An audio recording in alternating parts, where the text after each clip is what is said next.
happy Tuesday. Thanks for joining me for a craft night with friends. My name is Alyssa Thomas from Penguin and Fish, where we make cute embroidery kits for beginners. And I'm here every weeknight at 8:30 p.m. Central Time, Monday through Friday. And it's a time that we can relax and craft together. So tonight we are continuing on the ABC Stitch Along. We are up to the J. We got little tentacle guys on the jellyfish so far, and tonight we are going to go through the French knot and the 3 things you may be doing wrong when you're making your French knot. So if you have any trouble with the French knot, you picked the right time to watch. I bet you're doing at least one, maybe all of these 3 things. So that's what we're going to go over tonight. And maybe get all these French knots done. I would like to get the rest of the back stitch done too. We'll see. See how we do tonight. So let's get going. All right. Hello, everyone. Glad to see everyone popping in again here. All right, just getting set up here. So here's where we left off last time. We got all of the back stitch on these little blue tentacle guys done, and now we have all of these little dots. I do want to get the head and the face done, but I thought tonight we would first go over the 3 things you might be doing wrong when you're doing a French knot. So if you have any trouble at all doing a French knot, then we're going to be going over that like right now. So I'm actually going to just pick a color from my pile of misfits here. I am going to cut these out when I'm done. I want a longer piece here. Let's maybe go, how are we with this light purple? There we go. Okay. So I'm going to use this for our little test French knots, and then I will, this is actually the same color as the head of this guy. So, all right. Let's get all threaded up. So I'm just going to tie a little away knot. I'll cut this away. It's just so I don't have knots on the back while I do this demo here. So, all right. Ooh, hold on. Let's refresh this. Okay, chat's being weird on YouTube right now. Hold on. Let me log you in again.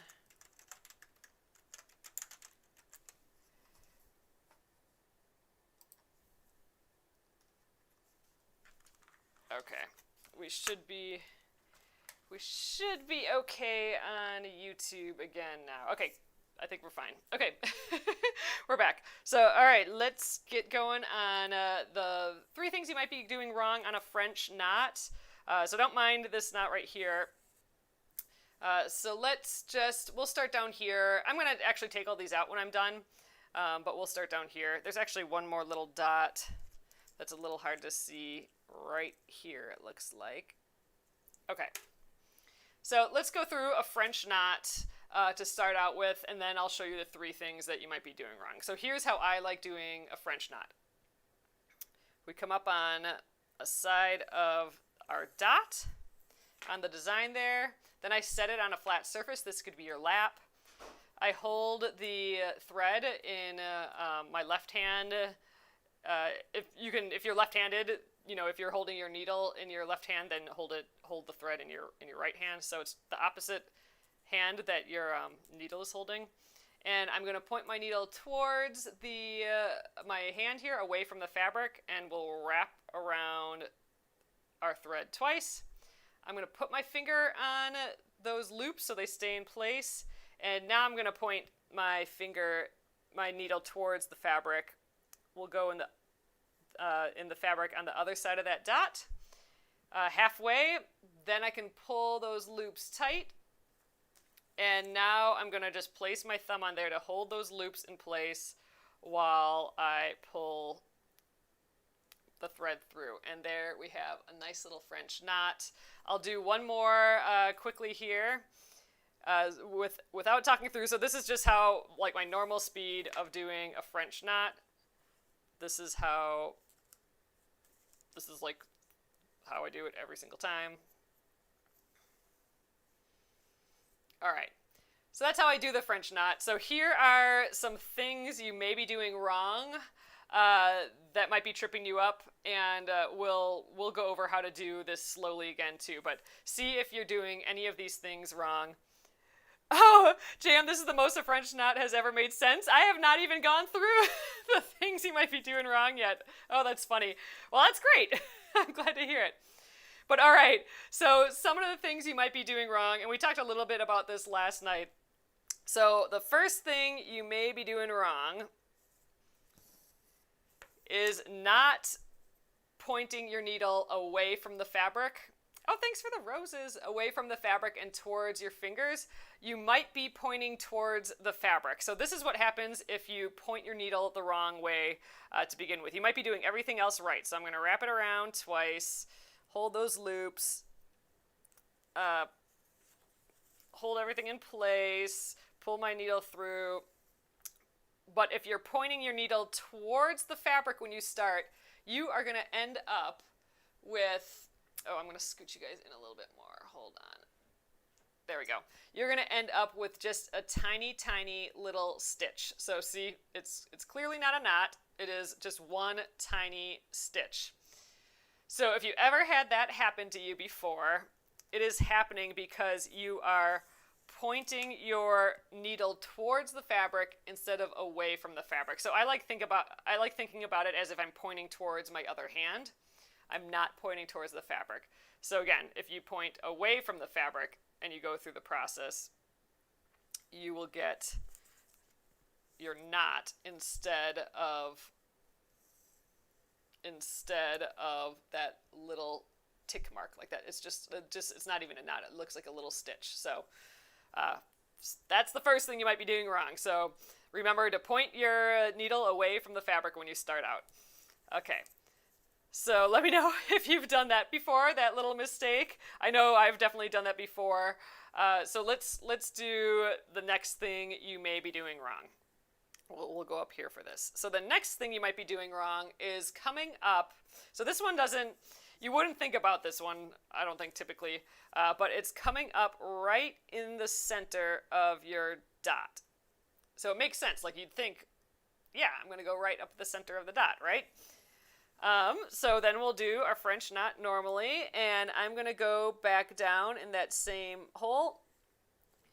So this is the second thing you might be doing wrong, is going back in the exact same hole. So if I pull my thread all the way through, let's see if I can do this, there. My knot popped through to the back, and now it's like stuck on here in the back, and I'm not going to be able to get that out or anything. So if you've ever had your French knot pop through to the back, you just pulled it right on through your fabric. That's because you went back in to the exact same hole that you came out of. So you definitely risk, unless your knot is like huge, you definitely risk pulling your knot to the back. So that might be the second thing you're doing wrong. So here's how I like doing it. I actually come up not in the middle of my dot. I like coming up on the side. I actually come up typically on the lower right-hand side of it.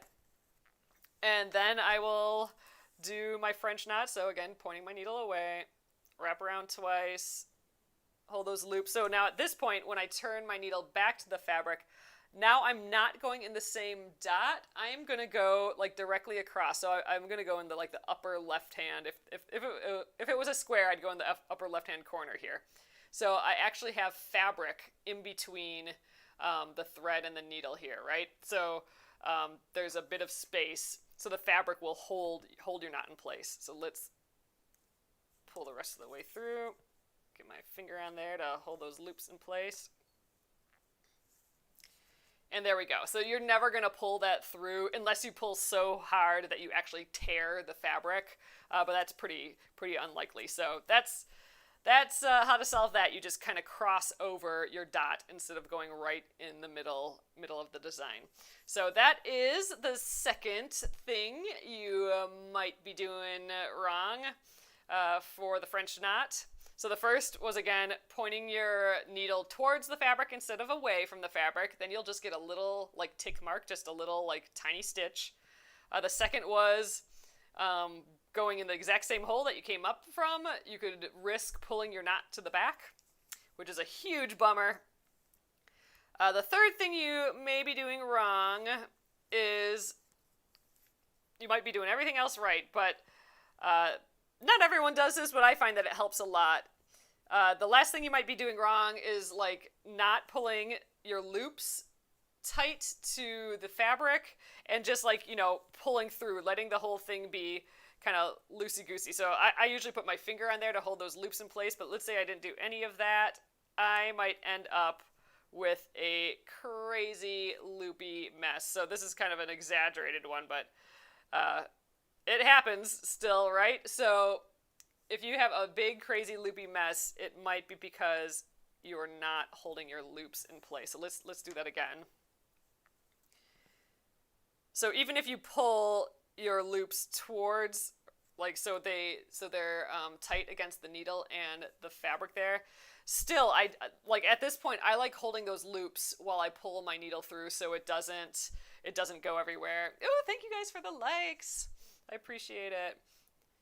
All right, so like if I don't hold those there, I still risk, like if I'm pulling the thread through here, I still risk it being a little looser of a knot. So that one didn't turn out so bad. So like I said, not everyone holds those loops in place. So you can get away with it, but I'm going to exaggerate a little bit. Like, let's say I didn't pull these too tightly there and I just kind of let things go. So you can kind of see, you might end up with these like super loopy knots. I'm holding it on the side just so you can see like the height of it. It's just a little loopier. You can pick out the loops. You can like see the circles. You can see like it's like circles being tacked down. They don't look as much like a nice little knot like our good French knots there. So, and to exaggerate it again, you know, I'm wrapping around the needle twice, and then if I just go to the hole and I just start pulling, and I'm not like pulling my loops tightly against the fabric and the needle, if I just start pulling through, I'm going to end up with these loopy French knots. So if you've ever done a French knot before, I'm sure you're familiar with this. These loopy French knots.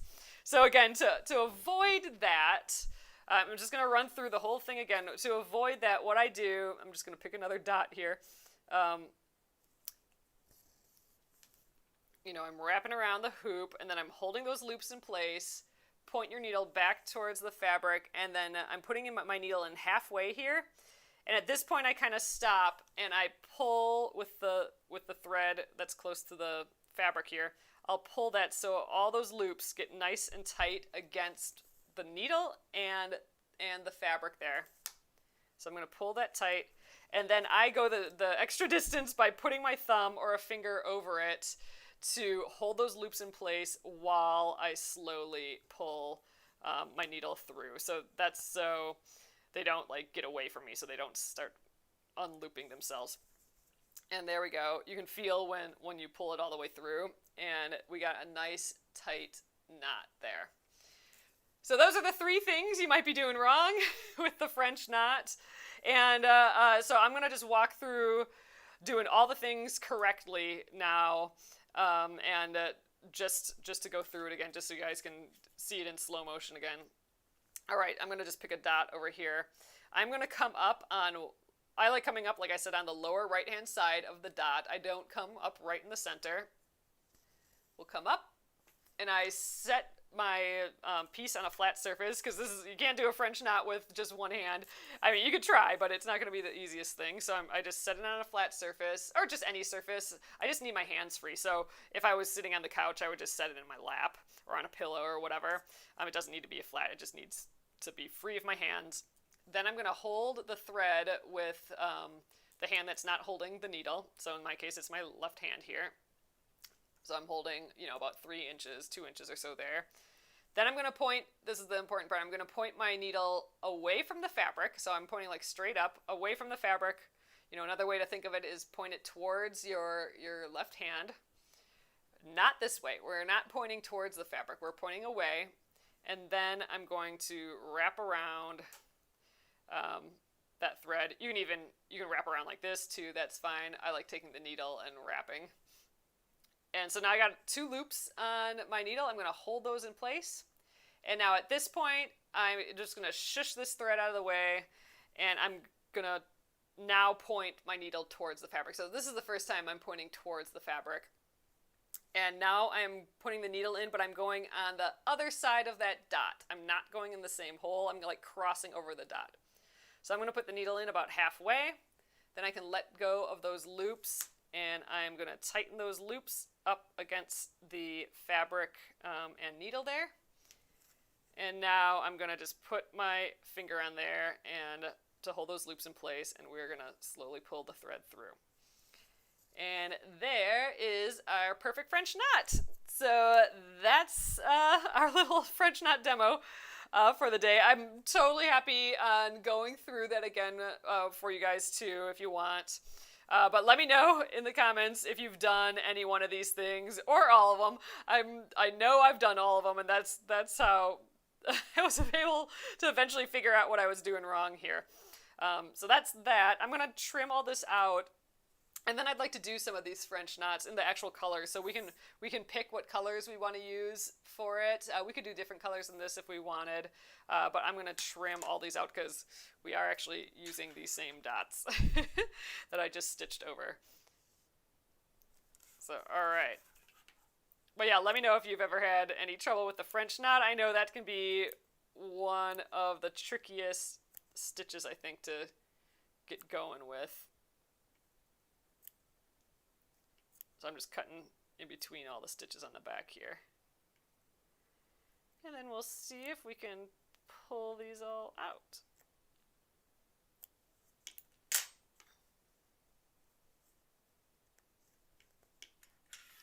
Get this one with the little knot on the back. But yeah, so this piece is full of these French knots, so I want to make sure that you can do it, that you feel comfortable doing a French knot before digging way into this piece, because this is heavy with French knots. And there's other knots that you can do. I know there's like a colonial knot. People like that knot as well, but I think the kind of traditional one that you see often in beginner patterns is the French knot. So there's other knots for sure as you get going, and that you might want to try out, but once you have the French knot, then you can for sure do all that. How would you get a good turn? Aubrey, could you expand on that a little bit? I'm not quite sure what you're asking. Like something to do with a French knot, or like how to like do a curve on a line? Oh, why am I taking out the French knots? Because I was just doing, A Living Hope is asking why I'm taking out the French knots. Because I was just doing a demo on the 3 things you might be doing wrong with French knots. And so a lot of them were messy and just done incorrectly because I was kind of demoing, what it might look like if you're doing it wrong and why it's looking like that. So I just wanted to snip those out, and now we'll do them for real. So I was just doing like a quick demo. I am going to do the real design right now. So we can pick whatever colors we want though for these these dot phalanges or whatever all these little hangy things on a jellyfish is. So I do still like the idea of our light purple for the head, but we could do different bodies here too. Okay, so like Aubrey's asking, Aubrey Outlaw, sorry. Like if you're doing a line and need to do a soft turn. Like here, I'm gonna draw it out. So you mean like if you're doing, like if you just wanted to like stitch like a soft turn, you mean just like how to do a turn basically a little bit? well, we can definitely go through that when we go around this edge here. The trick is, how I like thinking of curves is always remembering, I mean, some curves work better with different stitches. So like I like using a back stitch because you can get really accurate curves. You always just have to remember that every stitch you do is really a straight line, right? So we could do this curve a few different ways, right? Let's draw it again. Let's draw it again here. If we did large straight lines, you know, we could go like this. We're just trying to, with straight lines, recreate a curve. So I could go like that. You know, you can see all of the little points, and you'll be able to see all the little points because stitches are made up of straight lines, tiny little straight lines. But if I have like a tighter curve, and I'm having a hard time of it looking like a curve versus like, you know, versus a pointy little arrow looking thing. I want it to look more like a curve. What I'll do is just add more stitches. So it's kind of like pixels on a computer. Pixels on a computer you're drawing is made out of just like squares, or like a cross stitch, really. It's just a bunch of X's, but from far away it appears like just shapes. The same thing is for straight lines and curves. So if I actually add more straight lines, let's add just a few more to each one of these. The more I add, the more it's going to look like a curve. So all I did was basically make my stitches a little bit smaller. They're still all straight stitches, but look how that looks far more like our shape of a curve than this does. So that's kind of how I think about it. I think about doing more curves on stitches, or on tighter curves. So more stitches on tighter curves like that. And let me see if I can find an example. Probably not in this one. Let's see.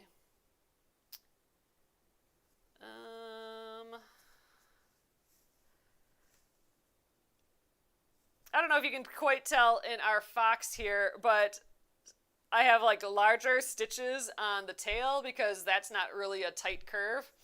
So my stitches are a little bit bigger, but when I get around these teeny little feet, now my stitches are a little smaller because I want it to appear more like a curve and less like pointy. So I just make my stitches a little, especially here, here's a bunch of small stitches to get around this itty bitty point.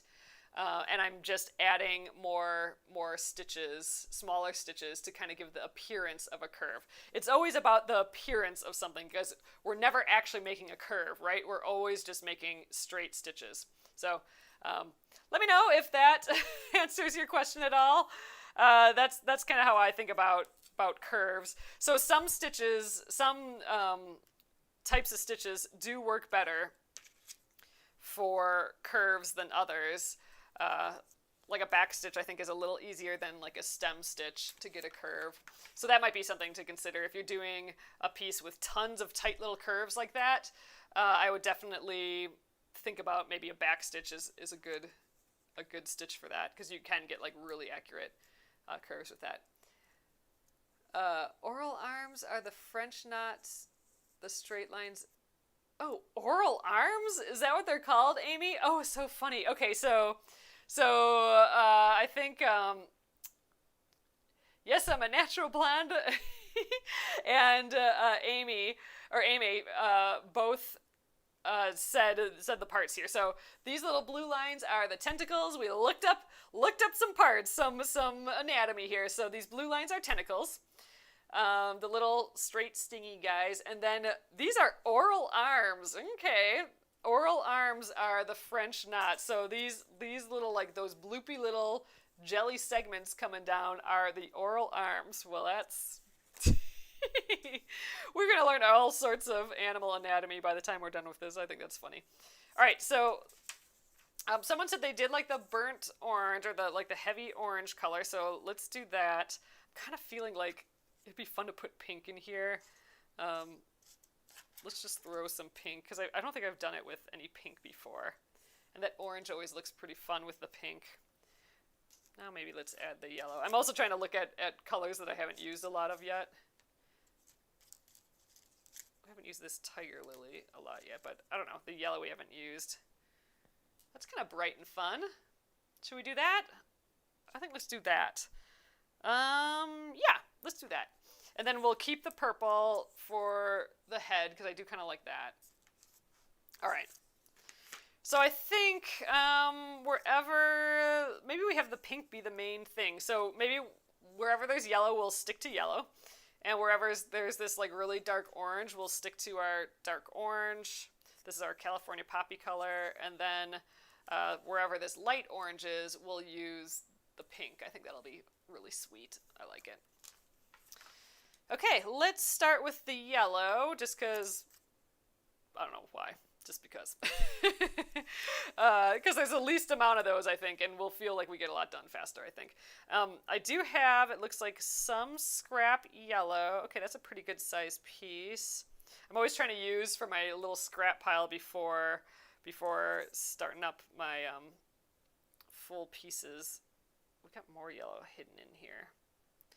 Oh, so some of this is 2 strands, so we must have been using that for like a satin stitch, so I'm not going to use that. I'm going to stick to 3 strands for these French knots, because then they'll be a little heftier. So, yeah, we got a little piece here. I don't think this is going to take us the entire way, but we do have another little 3 piece. So it'd be easier if I just got new thread, but feels good to use up the stuff that I got first, so let's do that. All right. Oh, Adventure Her, thank you so much. Says this is adorable. All right, now we're getting to the French knots. If you're just popping in now, I did do a demo on the 3 things you might be doing wrong with the French knot. I did that at the beginning.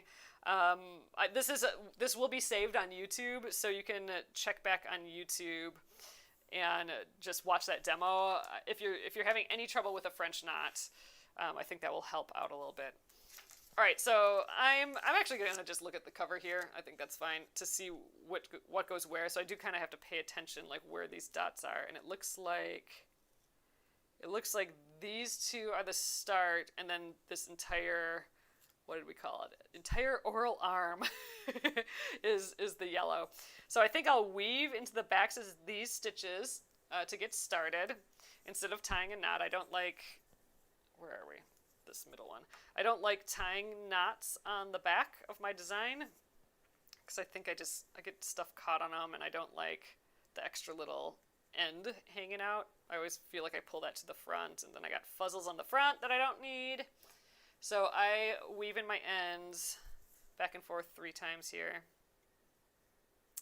Oh, and I didn't mention it yet, you guys, but I'm still going to do that mystery gift tonight as well. So order $20 or more from the shop while we're live here, and I will throw in a mystery gift with no extra charge, and I'll just plop it in your order. There's no code or anything necessary. I'm just going to see who orders during this time. So that's still going on. All right, let's get these French knots going. I'm going to just try and cruise through them. I'm happy to go slower and walk through them again, though, if anyone wants, so no problem at all. But in the meantime, I'm just going to tie my little knots.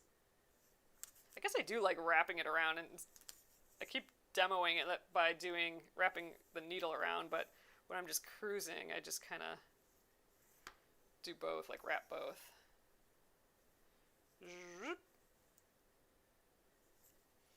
Oh, Aubrey says, I totally would, I'm going to be in Arkansas this week and not be here to receive it. Ooh, I hope you have a nice time in Arkansas. Hey, Kathy, Cheryl, Wanda, thanks for popping in. Oh, and Nora's here too. Hello. Oh, Amy says, we should write a book with the things we learned at Penguin and Fish. Oh, man, that would be a whole pile of random. That would be funny. People would be like, they'd be reading, like, things we learn at Penguin and Fish book, and they'd just be like, what the heck are these people talking about? Crazy little info bits about random things. We know what oral arms are now, and what ossicones are now too from the giraffe.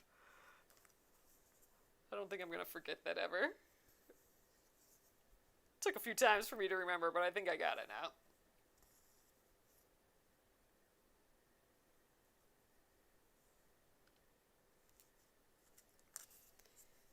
Oop, let's pull on through here. Oh, funny. How do I feel about... Oh, jeez. Am I from Arkansas? Or I'm from Arkansas. LOL. Random facts and sew terms like kitty scratch. Exactly, Amy. So we have all our sewing terms that we have two that we do here. Man, we gotta get that dictionary going, I think. Random facts learned here. All right, I'm already running out of this thread, and like I said, I started with just a scrap piece, so I'm just gonna finish up that. I'm hoping I can get to this next blue tentacle here, so I can weave in the end to that, and then I have like one tiny little scrap piece left, so I think we'll just use that up too. And then I'm probably still going to have to get a whole new piece of thread, but we will use it more throughout the piece, so I'd rather use it up as I go and then have like these long extra pieces to use later than just leave all these teeny tiny pieces. Oh, absolutely. Arby's saying, when I start a new strand, can you show how to separate it? Absolutely. I do have a certain way that I like doing that, for sure. I don't do it where I hold both sides of the floss and like separate it like that anymore. I used to do it that way, but now I'm converted to this other way for sure, like just pulling the strands one by one. So all right, I think this is gonna be my last French knot. They get a little difficult when you don't have much thread left, and I'm by all these blue tentacles here, so I have lots of places to weave in the end. So there we are, looking cute. There we are. So now on the back, I'm going to just weave in the ends again. I go back and forth 3 times through the backs of stitches, and I try and take a different path each time, so I'm just grabbing as many threads as possible.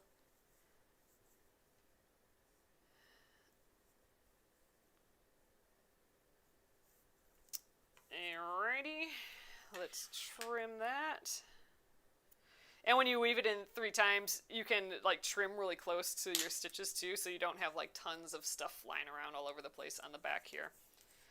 All right, where that other tiny little piece of yellow? Oh, I really only have 3 stitches left. I can probably get that out of this. Ooh, perfect. Yay. So I might not need to get a new piece of that color of yellow. So maybe we'll do, what else? I said pink and orange. I'm getting ahead of myself. I'm just going to peek what I got for that. So it looks like I have, that's a really little piece. I don't know if I want to deal with that.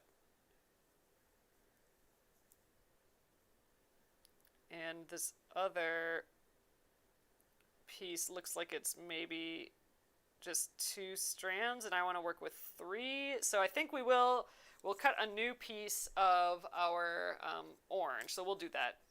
We'll do that one next. I don't want to work with that itty bitty piece.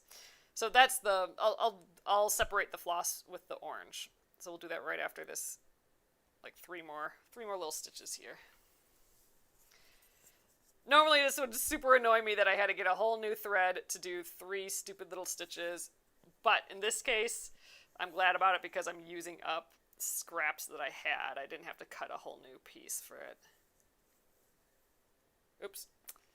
Pulled my thread right out. Let's try that again. So I'm going back and forth 3 times. I just got thinking about something else and I kept pulling.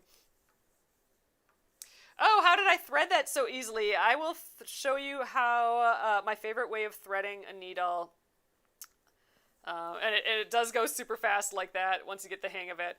So I will show you how to split the threads and how to thread the needle. I will do that a bit slower and more in depth right when I start my next color here. So 3 French knots, and I will show you exactly how to do that.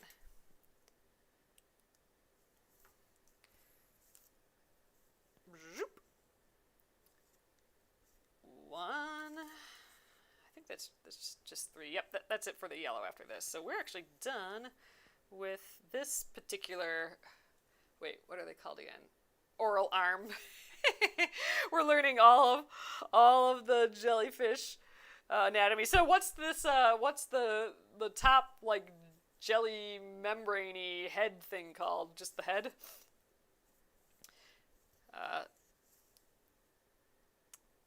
Looked it up. Amy and I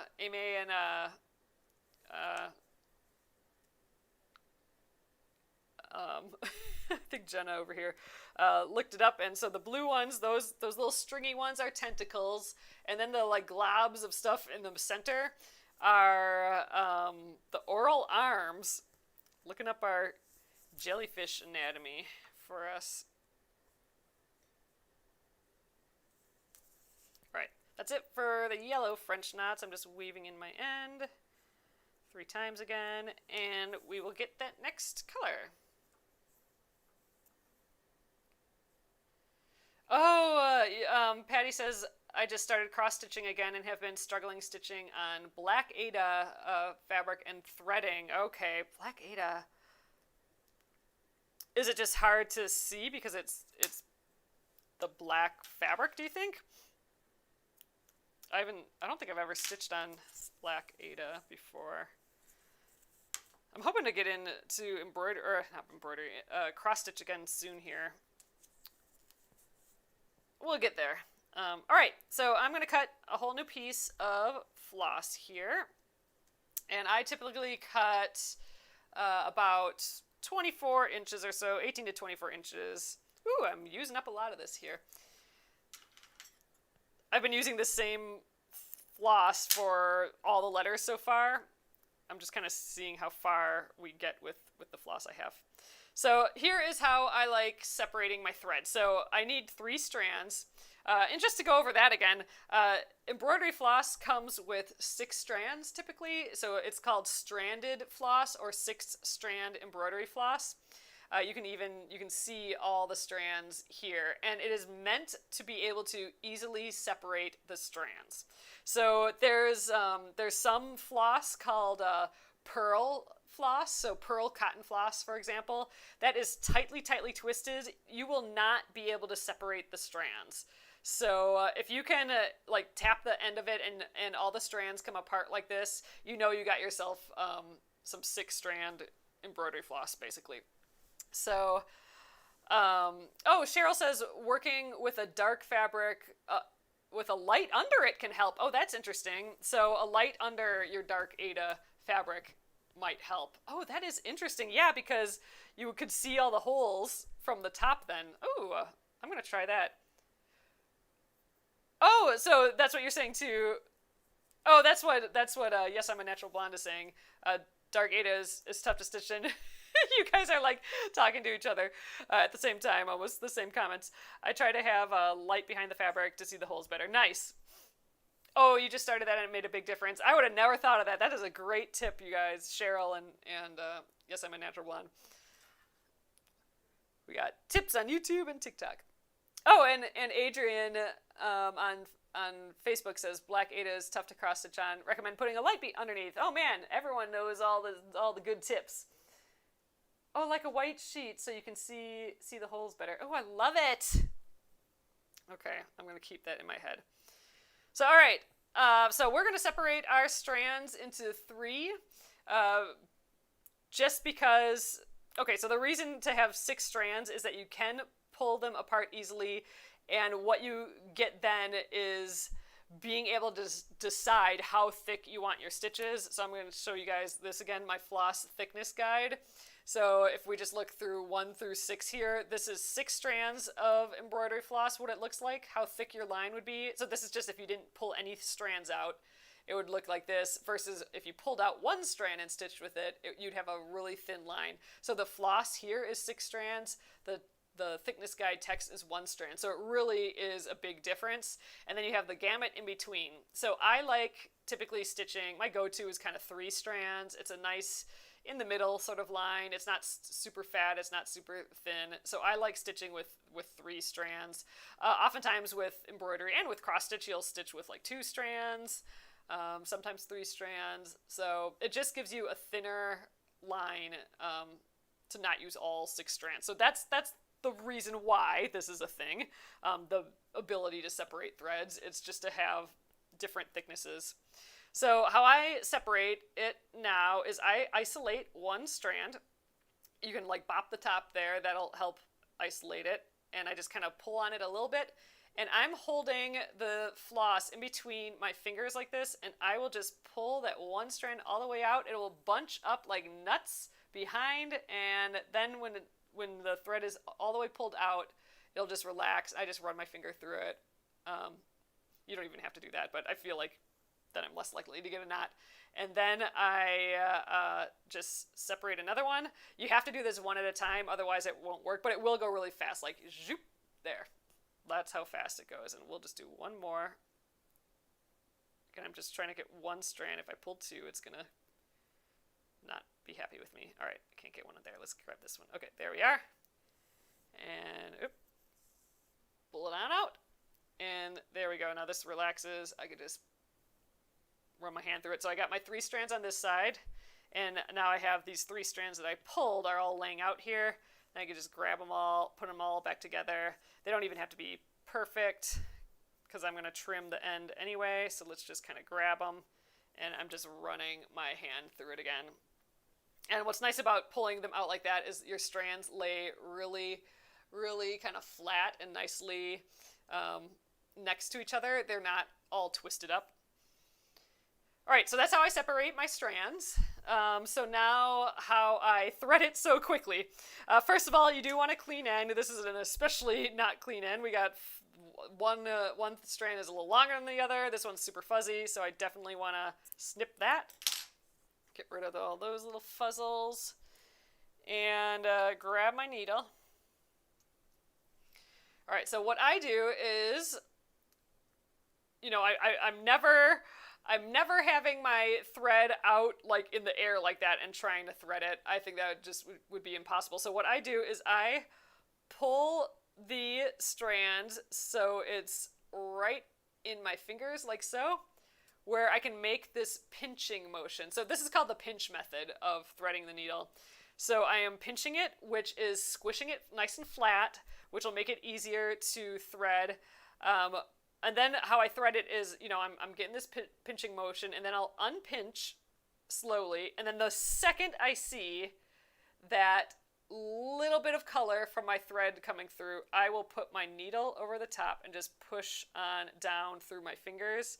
And then if I lift up, I can see it pulling through like so, and I'll just grab that and pull it through. And you can do that while it's still in your finger. So I'll go slow, but I'll do it, you know, how I do it. So, you know, I'll pick up the thread, kind of shimmy it down into my fingers, give it a few little pinches, and then slowly unpinch. The moment I see it, I will push down, and I'm actually just rolling my fingers to grab the outer edge of it, the part that came through, and I can just keep pulling. I think that's the part that kind of looks like magic. What I'm really doing is, pulling it down again, pinching. What I'm really doing is, you can see that it's a little ways through. I'm kind of lifting up and grabbing the other edge, but instead of lifting up, I'm just kind of rolling my fingers to the other edge and pulling. So that's the pinch method. If that's too tough, I mean, that'll take some practice for sure. But a needle threader always works great as well. These are our needle threaders. You have a stiff wire there with this diamond in. So with a needle threader, if you've never seen one of these before, it is much easier to, like, in the air, aim at the eye of the needle, because it's not moving anywhere. It's a piece of metal, that wire. So you just let your needle dangle on there, and then you have this diamond that's, way bigger than the eye of a needle, so it's way easier to thread your thread through. So you're just threading your thread through that diamond, and now I can grab the needle and pull it off the wire, and it will go over the top of your thread, and then you can just pull your thread out of that little diamond shape. So that's how a needle threader works. They are handy to have around, because sometimes it's just you're not getting it the pinch method. So it is nice to have those needle threaders. Oh, you've tried needle threader before and could never get more than 2 threads through the eye. Oh, after you pull it through the eye? Okay, so the other thing I like is needles that have a large eye. So if you always kind of have to match your needle to your thread and your needle to your fabric too. So there's always a few things to think about with needles. So in the case of embroidery, you want a sharp point. These aren't that sharp, but they are sharp needles, versus cross stitch, you have a blunt point. So there's 2 types of points, a sharp and a blunt point for needles. Embroidery uses a sharp point because you want to pierce fabric. With cross stitch, you want a blunt point because you don't actually want to pierce the fabric. You want to go in all those pre-made holes in the Ada fabric. So you don't want to actually pierce the fabric. You just want to glide through that hole. So they have a blunted end. And then the other side, you got to look at the size of the eye of the needle. These are more like chenille needles. They have a little bit bigger eye, so it is a bit easier to pull more strands of thread through compared to if you have a really teeny tiny little eye. Oh, you're using a sharp number size 5 needle. Oh, that should totally work. Oh, you're currently using a sharp number 5 needle. Should I change to embroidery blunt needle? Well, if you're doing embroidery, the sharp needle is great. If you're doing cross stitch, you'll be fine, but you do have using a sharp needle, but you do have more of a chance of piercing a thread here and there in the fabric, which isn't the end of the world. But if you have a blunt one, then that's fine too. It's all gonna work, but certain tools just make things a little bit easier. But if you're using, I'm gonna weave in the end here. If you're using a sharp embroidery needle for your cross stitch, I'm thinking you won't have any problem. But if you are feeling as you work that man, I keep piercing the edges of this fabric and that's super annoying, why can't my needle just go through this hole without grabbing onto this fabric, then in that case, you may want to search out for a more blunt needle. And it's actually pretty hard to tell the difference sometimes. But, it's just that little detail that will help it just glide through a little bit more in Ada fabric. All right, we have 2 little French knots up here for this oral arm, and then the rest pop on down here, so we'll do that next. Oh, you keep splitting previously stitched threads. And we're still talking cross stitch, right, Patty? I think you said you were working on a cross stitch. Piercing previous threads. I'm not sure that would change with a blunt needle. What size thread what size fabric are you using? What size Ada fabric? 14 or 20? Do you know the whole size of your fabric? Or the I guess it's a thread count almost. I haven't cross stitched in a while, but I can conjecture something, so I don't know if I'll be right on any of these, but okay, I'm just figuring out where to stitch next. So not these 3, this one right there. Okay, there we are. Okay, so 14 count. 14 count's pretty big, but yeah, using 3 strands, but you switch to 2. So even with the 2, you find that you're piercing previous stitches. I'm cross-stitching in my head here to get the motion.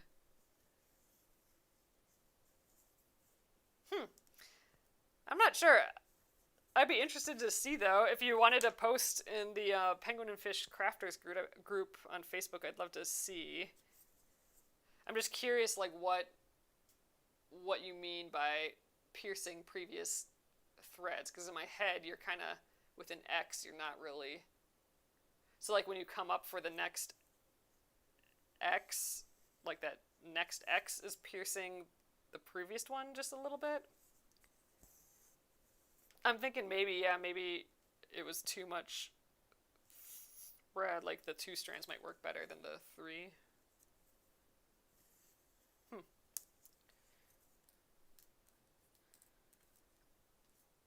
Okay, with 2 it's not happening as much, but I'm going through the same hole. Oh, 4 times. Yeah, because each X, 4 X's, you would be going in the same hole. I wonder if anyone here has any tips. I mean, maybe it'll just pierce it for a little. Oh, Robin says 3 is too much.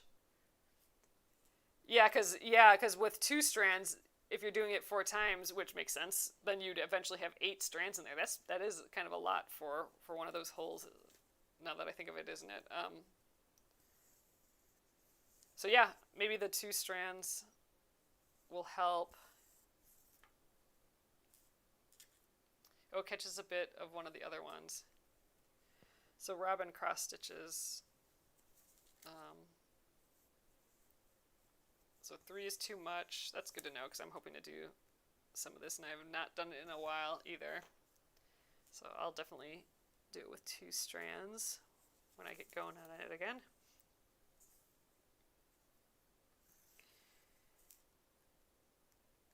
Alright, I think tonight I will finish up these little French knots, and tomorrow maybe we'll finish up his head here, and then we'll finish up the French knots. Typically, I wanted to do that French knot demo today, and that's why I'm doing French knots, but typically I do French knots last if I can, because I feel like I always accidentally catch my thread on one of the French knots, which gets annoying. So I think I might just do the rest of his head next tomorrow, and then I'll come back to all the little pinky French knots. So everything else, all the other knots, I'm going to do in this pink color. I think that'll be kind of cute. It originally was this kind of light orange, but for fun, we're changing them all up here and there. Oh, so 3 strands is too much unless you're using like a, do you mean like a size 10 Aida thread or something?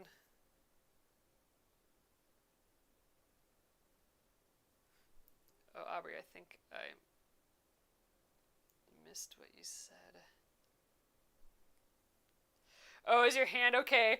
Oh gosh, yeah, it's actually healed a ton. You guys, I had a huge welt on my hand. I don't know if you guys saw it. I mentioned it last week, I think, but I actually put like makeup on. I don't have it on today, but I put makeup on the past couple days because it was just huge and bright red. I got bit by a spider or something. When I visited my parents, they live in the woods, and I don't know, something bit me. It's on my legs too, which sucks. And it itched so much, but it was like really raised and like huge. It was like this big, and now it's actually flat. It's going down. But yeah, I got like a little scar there that's figuring its way out. Oh, the material is 11 count. Oh, okay. So then in that case, then 3 strands isn't so much. How do I gauge the stitches? Dragon Mama is asking, do you mean like how do I, oops, oh shoot, I got a little knot here. Let's see if I can salvage my French knot. Ugh, this is one of those loopity loop ones. Oh well, it's fine if we have one of those in the piece. Like how do I know how big to make my stitches here? Or are we talking about cross stitch? Sorry.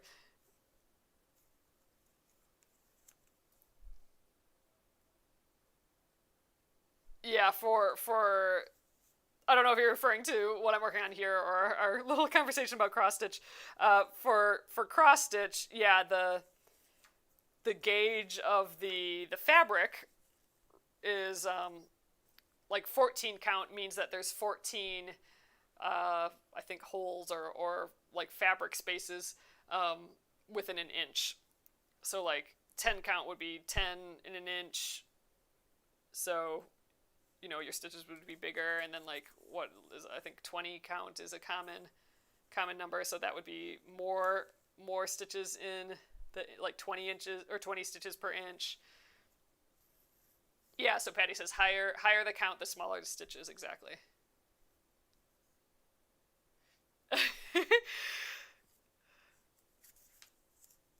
Yep, it is a slow burn, these embroideries, for sure.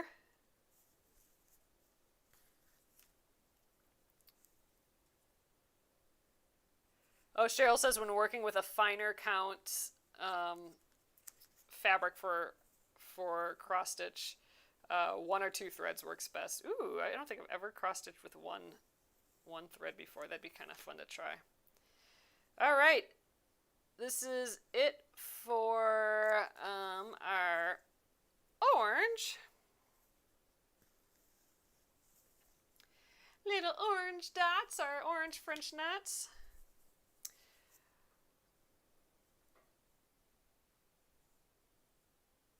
I'm going to weave in the ends here again, so I'm just grabbing the backs of all these stitches.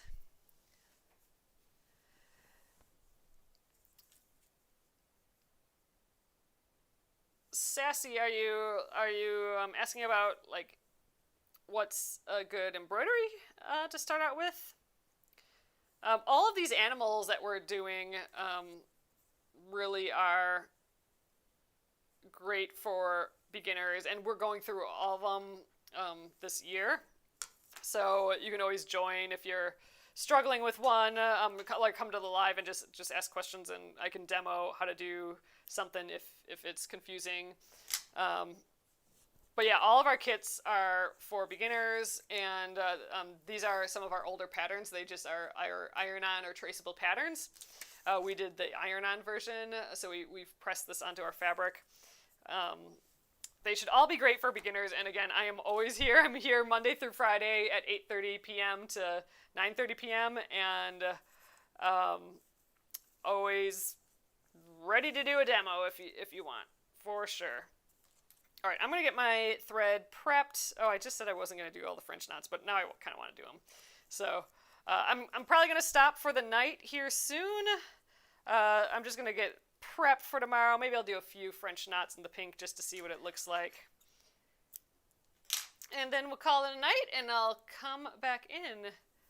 Oh, where do I get the fabric to sew on? So this fabric here is a cotton muslin. We have it in the shop like pre-cut into like our like 10.5-inch or so squares. So if you want to use like exactly what we're using, it's an unbleached muslin. But if you go to like a Joann's or Michael's or somewhere like that and just say like, where's your cotton muslin, they will bring you to basically a whole aisle of it. And I like the muslin because the weave, it's more of a industrial like more of a throwaway product than like high-end quilting weight fabric, but I really love it because that usually means that the weave of it is a little looser, which makes it easier to pull your thread through. Like sometimes with really nice tightly woven fabric, like quilt fabric, it can be hard to pull the needle through it, especially if you're using a lot of strands of thread. And that's why I like the muslin. It's just a little lighter, a little more open weave. So it's just easier to pull a needle through. But yeah, so just cotton muslin. What I'm using is an unbleached cotton muslin. Alright, I'm just going to run my hand through there. Alrighty, grab my needle. Sometimes I try and get away without, like, doing the pinch method without trimming the ends first, but it's always easier when I trim the ends, but let's just see if I can do it without. There we are. Great. Okay, let's, so every other knot now is this same color, so it's all going to be this pink, in my case here, so I think I'm going to just weave in the end up here, and we'll just kind of work our way around. I'm just going to do, like, maybe a couple, I'll do, like, this little section here tonight, But then we'll call it a night, and I will come back in tomorrow. I feel very confident that we will finish all the rest of these French knots tomorrow. Let's see, tomorrow's Wednesday. Yeah, we're on track here still. I might be able to do all these French knots plus the rest of this outline tomorrow. That'd be ideal. If we don't, though, I'm more than happy to do like another French knot demo if someone was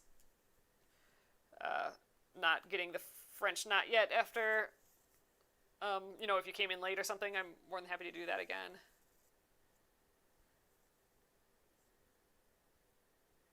Oh, Kathy said I got my order in. I'm running low on fabric and stick and stitch. Oh, awesome. Thanks so much. Oh, and thanks for reminding me. Yeah. So I'm just about done for the night here. We are doing our mystery gift special again. So if you order $20 or more from the shop during this live, and, I'll wait a little after in case you have something in the cart or something. But we're finishing up now. But if you order $20 or more in the shop at penguinandfish.com, I will throw in a mystery gift for you. And there's no code necessary. I will just put one in there for you. I'll just see who ordered during this time period. And if it's $20 or more, I will throw one in. So thanks so much, Kathy. I appreciate it. Appreciate it a ton. All right, let's do one more, and this pink is looking so sweet. And French knots are always so cute. I love how raised off they are on the surface. They're just fun to touch. I love them. Oh, Robin says I used to not be able to do French knots, but now I can because of you. Thank you. Ugh, Robin, that makes me so happy. I'm so happy you're able to do them now. It's so frustrating when you can't get them. So that makes me really happy. Are you still planning on doing the quilting this week? I am, little Brit. I am assuming this sticks to the schedule that I sort of think it will. So like if tomorrow we can finish all these French knots and all this back stitching, then all we'll have left is the satin stitch, and that's just if we do a satin stitch. We could do a different stitch for this too, for the letters.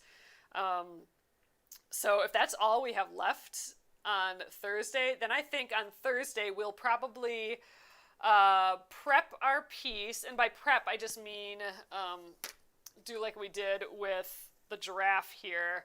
We'll get our back piece and our batting piece, and we'll pin it all together. So I need to do that for the inchworm as well. So I'm thinking on Thursday we can get the inchworm and the jellyfish to the point of where our giraffe is, like so they're all ready to quilt.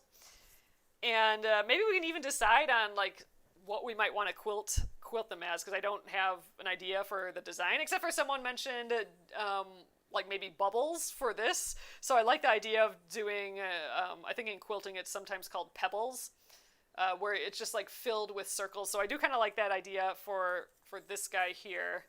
I'm going to keep talking and making French knots, I think, for a little longer. But yeah, so I am still thinking that on Friday we will be doing actual quilting, and I think we will be able to finish all three of those all at once. Oh, I'll be doing machine quilting, so it'll just be with a yes, I quilt in lives too. We do lots of quilting, actually. I like doing all the crafts. We do all the crafts here, and if I'm not doing all the crafts, I want to learn it. So if you got a craft you want me to try, I am way more than willing to test it out. But yes, so we'll be doing free motion quilting on my home machine. I have a quilting foot, or a darning foot, and I can show you guys where we're at, and we'll stop this for the night. But we got all the letters. I mean, we're going in alphabetical order, so we have the I. This one we need to do, obviously. Oh, now we're out of order a little bit. Oh, but the G needs to be quilted, and then here are the ones we have done. We're all out of order. Here we go. So we have H all quilted. We have all the rest of the letters quilted, so, and they're all different. We've quilted them all a little differently. This is a chance for me to practice, basically, my free motion quilting.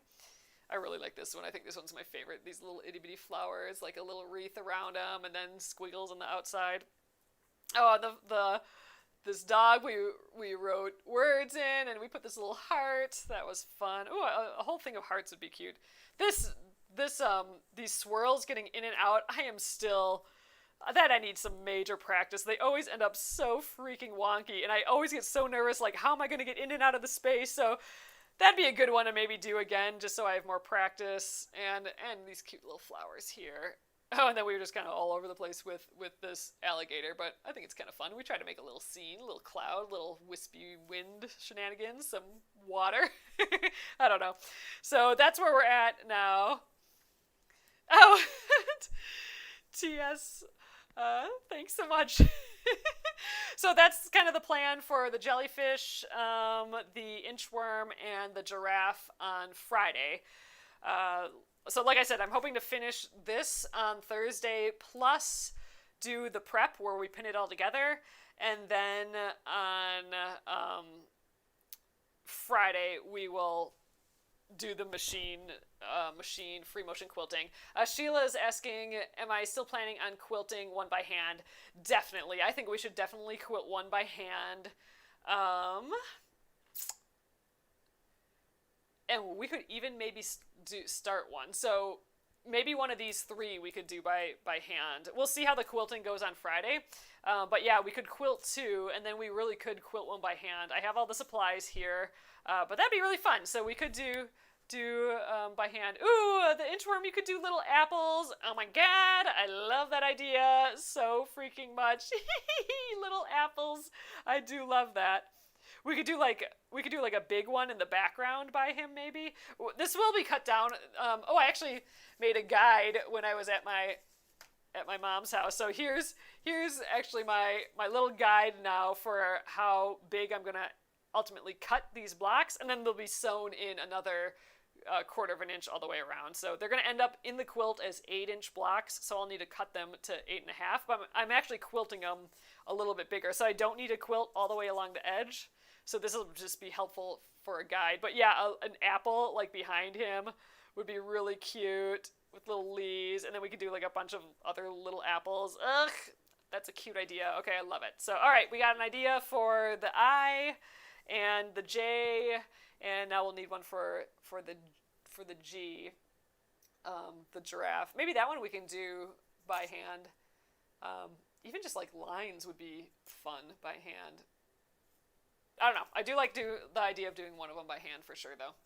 So, all right. I think we will call it there for the night. So I'm really happy with all these French knots we were able to get done. Hopefully, my little demo on the 3 things you might be doing wrong with your French knot, hopefully that helped a little bit. I'm more than willing to go through that again tomorrow, too, if we need to, if someone asks. And I'll go slowly through the French knot again tomorrow, so you can see it just like slow and me kind of talking through the whole process as well. So if you missed it tonight, I'll definitely go through it again. But yeah, I think we're still in line to be quilting on Friday, and yeah, I'd love to do some hand quilting too. So I'll get all those supplies out, and I think we can maybe quickly quilt the 2, and then we can look at the hand quilting. I like it. So, all right, you guys, thank you again. I'll leave the shop open again for a few more minutes here. If you have something in your cart for, $20, and I will throw in a free mystery gift, no code necessary or anything. And thanks again, everyone. I appreciate hanging out with you again. So have a lovely evening. I will be back here at 8:30 p.m. Central Time tomorrow. Have a great night.